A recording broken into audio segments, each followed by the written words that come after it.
amados, bom dia. Já entramos na terça-feira, dia 16. Eu fico esperando a madrugada entrar para poder falar dia 16. Estamos aí no nosso tempo de devocional e gostaria de compartilhar com você a palavra de Deus nesta manhã, que daqui a pouco vai estar clareando e vai ser bênção para você. Vai ser um dia muito abençoado em nome de Jesus, amém? Vamos fazer uma oração para podermos meditar na palavra de Deus?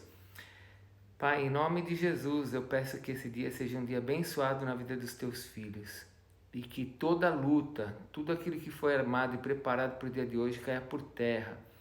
E quando amanhecer, Senhor, os teus filhos possam receber do melhor desta terra, que o Senhor se faça presente na vida deles e que eles não percam a sua identidade de filhos, pois o Senhor é o nosso Pai, é o que tem o melhor para nós, em nome de Jesus. Amém, Senhor. Amém?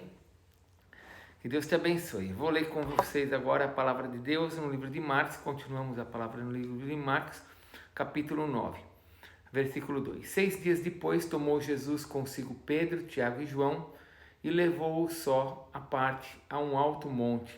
Foi transfigurado diante deles. As suas vestes tornaram-se resplandecentes e sobremodo branca, como nenhum lavandeiro na terra as poderia alvejar.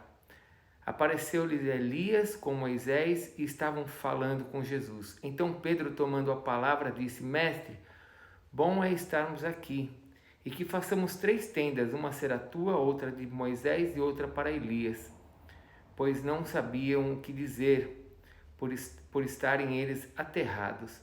A seguir veio uma nuvem que os envolveu, e dela uma voz dizia: Este é meu filho amado, a ele ouve.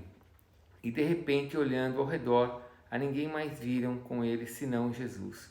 Ao descerem do monte, ordenou-lhe Jesus que não divulgasse as coisas que tinham visto até o dia em que o Filho do Homem ressuscitasse dentre os mortos. Eles guardaram a recomendação, perguntando uns aos outros que seria a ressuscitar dentre os mortos. E interrogaram-no, dizendo: Por que dizem os escribas ser necessário que Elias venha primeiro? Então ele lhes disse: Elias vindo primeiro restaurará todas as coisas, como pois está escrito sobre o Filho do Homem, que sofrerá muito e será aviltado? Eu, porém, vos digo que Elias já veio e fizeram com ele tudo o que quiseram, como a seu respeito está escrito. Guarda essa palavra. Elias já veio. Elias já veio. Até aqui. Amém? Vamos meditar um pouquinho nesta palavra de Deus, que é tremenda e é maravilhosa, que tem muitas coisas aqui para nós aprendermos. Eu tenho 2 sentimentos de Deus para você nesta manhã e espero que você receba. Eu vou caminhar em 2 palavras que o Senhor colocou no meu coração. Então vamos examinar o texto, vamos olhar os detalhes, vamos tirar aqui algumas informações interessantes para nós. Amém? Glória a Deus. Bom, ontem nós lemos no versículo 1 do capítulo 9 que Jesus declara que alguns que estavam ali ouvindo aquela palavra, de maneira alguma passariam pela morte sem que antes experimentassem o poder do reino de Deus. Lembra? O Senhor Jesus falou isso, que alguns não passariam pela morte sem que antes experimentassem o poder. Marcos nos mostra que depois de 6 dias, Jesus então toma Pedro, Tiago e João e os leva para um monte separado. E eles vão ter ali uma experiência. Ninguém estava com eles, só os 3. Lá Jesus é transfigurado. Sua roupa fica resplandecente, como nenhum lavandeiro da terra poderia alvejar. E aparece junto com Jesus, naquela forma gloriosa que Jesus assumiu, Elias e Moisés. O versículo 6 diz que Pedro não sabia o que falar. Aliás, eles não sabiam o que falar. E aí, não sabendo o que falar, vendo tudo aquilo, eles dizem assim: Jesus, o Senhor não quer que a gente faça 3 tendas? Uma para o Senhor, uma para Elias e outra para Moisés? Quando eles estão falando isso e vendo toda aquela glória, aquela coisa tremenda, uma nuvem os envolve e o Pai, no meio dessa nuvem, disse: Este é meu Filho amado, a Ele ouve. Olha, a Jesus ouve. Nós temos que ouvir Jesus. Bom, eles descem do monte e Jesus fala para eles não falarem nada com ninguém a respeito disso, até que ele viesse a ressuscitar dentre os mortos. E eles não sabiam nada a respeito da ressurreição. Ficou pior, eles não estavam entendendo a visão e agora Jesus fala, não conte nada para ninguém até que aconteça a ressurreição. E no meio de tudo isso, então, eles começaram a perguntar, né? O que vem a ser isso? Um conversando com o outro. Por que Elias? Por que Moisés? O que está acontecendo? E alguém deve ter falado, olha, os escribas, os estudiosos da lei, os escribas eram aqueles que estudavam a lei, a palavra. Eles sempre estão falando que Elias, eles devem vir primeiro, né? Lá em Malaquias capítulo 4, versículo 5, a palavra de Deus, o profeta Malaquias, ele diz assim, eis que vos enviarei o profeta Elias, antes que venha o grande e terrível dia do Senhor. Ele converterá o coração dos pais aos filhos e o coração dos filhos aos pais. Então, essa palavra era uma palavra que o judeu tinha no coração, aguardando a vinda, então, do profeta Elias. Eles imaginavam que o Senhor ia trazer Elias de forma sobrenatural, né? Porque Elias não tinha morrido, subiu num redemoinho, então eles aguardavam Elias. Jesus então explica, no versículo 13, Jesus fala, Elias já veio. Elias já veio. E quando ele fala isso, eles entendem que Jesus estava falando de João Batista. Em Mateus fala sobre isso, que eles entenderam que era João Batista. Aqui seria bom a gente tratar um assunto importante sobre Elias e João Batista, né? A doutrina espírita diz que João Batista é a encarnação de Elias, era a reencarnação de Elias. Eu vou ser muito rápido nisso, eu não tenho tempo, eu não vou falar sobre a tipologia, mas eu quero te afirmar uma coisa, João não era a encarnação de Elias. Por que eu posso afirmar isso de maneira muito clara? Bom, primeira coisa, porque a Bíblia não ensina absolutamente nada sobre reencarnação. Nada, em nenhum lugar nas Escrituras, são 66 livros, em nenhum lugar a Bíblia fala sobre reencarnação, a Bíblia fala diversas vezes sobre ressurreição. Segunda coisa, na doutrina espírita, que nós não cremos, mas ela diz que para uma pessoa reencarnar, a reencarnação é a morte de uma pessoa que agora volta a ter vida. Elias não morreu, Elias foi levado aos céus por meio de um redemoinho, de uma forma sobrenatural, um milagre. Então não tem reencarnação. Terceira coisa, lá em João capítulo 1, as pessoas chegam para João Batista e perguntam para ele assim, quem que és tu? E a Bíblia diz no versículo 20 que João confessa e ele não nega, eu não sou o Cristo. Então as pessoas perguntam para João, no versículo 21 do capítulo 1 de João, você é Elias? E ele diz, eu não sou Elias. Aí perguntam, você é o profeta? Ele diz, não sou o profeta. O profeta é de Deuteronômio capítulo 18 que eles estavam aguardando. Então, João diz, eu não sou Elias. Quarta coisa, Jesus disse que Elias ali seria que João Batista teria o caráter de Elias.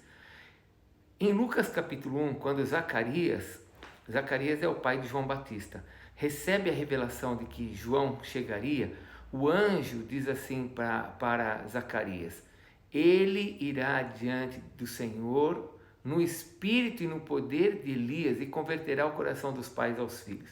A mesma profecia lá de Malaquias. Então, quando Jesus fala que Elias já veio, é porque João Batista tinha esse caráter, tinha essa personalidade. João tinha a missão de preparar o caminho do Senhor Jesus no mesmo poder, na mesma unção de Elias. Elias fechou os céus, Elias tinha autoridade para fechar os céus. E João Batista chegou nessa autoridade para preparar o caminho do Senhor. Então João não era a reencarnação de Elias, mas sim um homem que veio na autoridade de Elias para cumprir a missão de preparar o caminho do Senhor. Muito bem, agora vamos...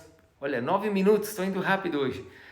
Vamos para 2 momentos aí, 2 coisas para nós pensarmos. Vamos orar? Deus, traz uma revelação para os teus filhos, a mais do que eu vou entregar, que eles recebam algo novo, em nome de Jesus. Primeira coisa, vamos para nós meditarmos. Você já pensou, quando você lê esse texto, você fica pensando no céu? Você já pensou um pouquinho daquilo que Pedro, João e Tiago viram? Eles ficaram sem palavras, irmãos. Eles não sabiam o que dizer, começaram a... Quer que arrume uma tenda? Era tão maravilhosa a visão, tão gloriosa. As vestes de Jesus devia ter sido uma coisa tão resplandecente que eles falaram, quem faça isso? Você já pensou um pouquinho no céu? Medita um pouquinho hoje sobre o céu. Quão maravilhoso vai ser o lugar que nós vamos estar com o Senhor. Quando fala de ruas de ouro, não vai ser ruas de ouro, é que não existe nada mais valioso no mundo do que o ouro, por isso que a Bíblia revela assim. Tiago, João e Pedro viram um pouquinho desse reino. Acredite, tudo isso um dia vai mudar, tudo isso um dia vai passar. Parece que está demorando, mas a palavra de Deus diz que não está demorando. Deus não retarda a sua volta, Ele está somente esperando que mais pessoas, quem sabe você que está me ouvindo, entregue sua vida para Ele, para que Ele possa voltar. O céu vai ser tremendo, medita sobre o céu. Mas tem uma segunda coisa para você meditar. O versículo 10 diz que eles perguntaram uns aos outros o que seria a ressurreição dentre os mortos. Eles não sabiam nada sobre a ressurreição. Eles não sabiam nada sobre Elias, 3 anos com Jesus. Eles estavam numa maior confusão. Será que não tem muita gente dentro da igreja que continua vivendo confusões, não sabe de nada? Você se lembra o que aconteceu quando os discípulos viram Jesus morto na cruz? Vocês lembram do que aconteceu? Todo mundo ficou perdido, eles fugiram, eles não sabiam o que fazer, porque eles não entendiam nada da palavra de Deus. Aqui nós devemos meditar num ponto muito importante. Existem assuntos que você e eu precisamos aprender para não sofrermos neste mundo, para não ficarmos perdidos.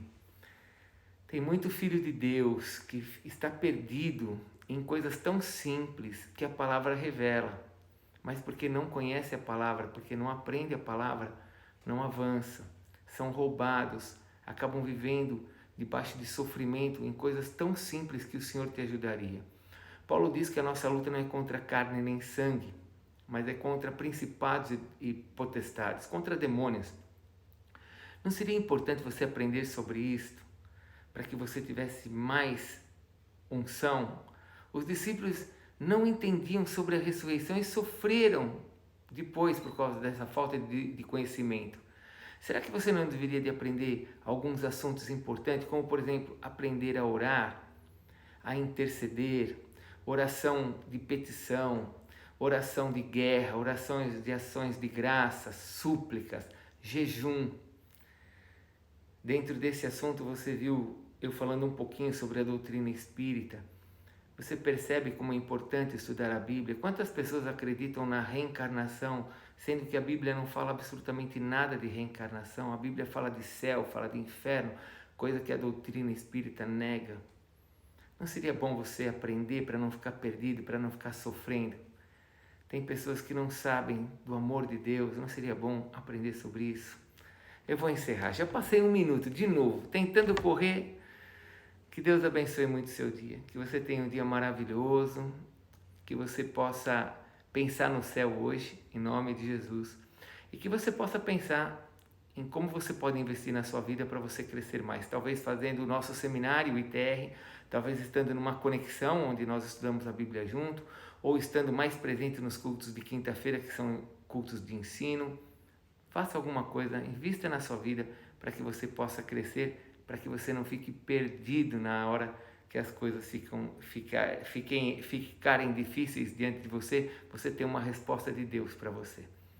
Deus te abençoe, graça e paz.